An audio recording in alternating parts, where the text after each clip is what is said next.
Hey, what's up guys? After a week-long deload, I finally got back to the Sandbags today. I wish I could say I shouldered the 275, but it's just still not there. I'd be lying if I said I wasn't a bit angry for a while when I went to lift that thing again today after all that time off and it still felt way too heavy off the lap. That's just how it goes though. The truth is, it doesn't actually matter how much I manage to lift. I will get that 300, but pushing towards something with everything I have week after week, month after month has already given me everything I could hope for.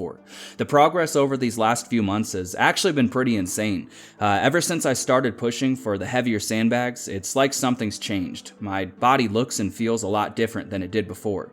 I don't know where the muscle is coming from because I'm still only at 162, 2 pounds above where I was when I started working with the 220-pound sandbag for the first time, but I don't look the same as I did. I just look and feel more dense. I don't know how else to describe it. I think it's just further evidence that if you give everything you have to something, your body has no choice but to adapt. Lifting heavy sandbags and pushing myself to the limit every 3 days isn't easy. It often takes away from other things I could be doing in and outside of the gym, but I love it, so I just keep going.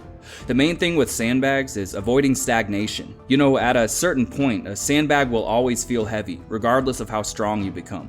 I doubt a 220-pound sandbag will ever feel easy.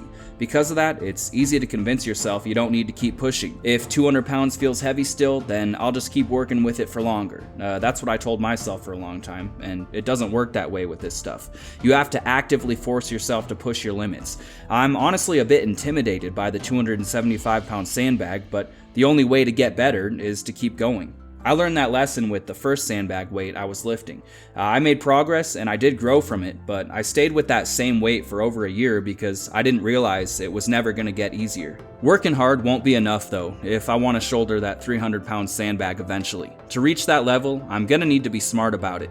In my training, I've tried lots of just straight up shouldering things, and that hasn't been enough on its own.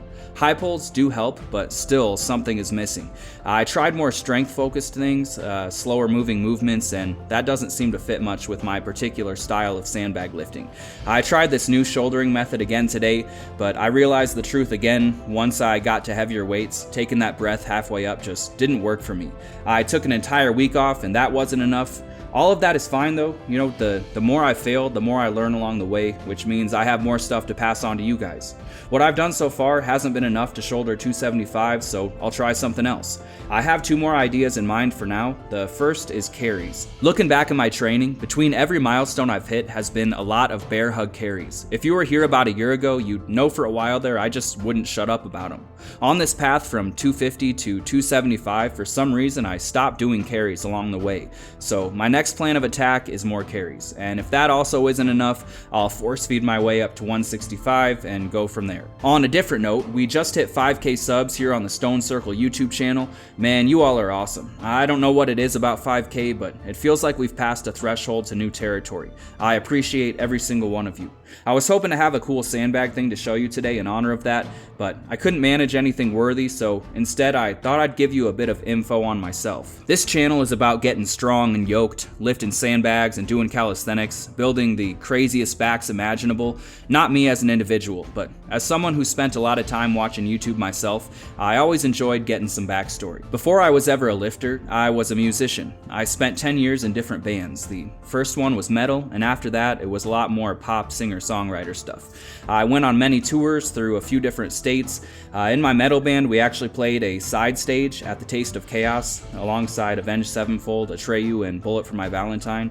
Most of our shows were in garages or much smaller venues than that though. I was a guitar player first and foremost, but eventually I got pretty obsessed with singing and writing songs. I found some old footage of the metal days I thought I'd show you today.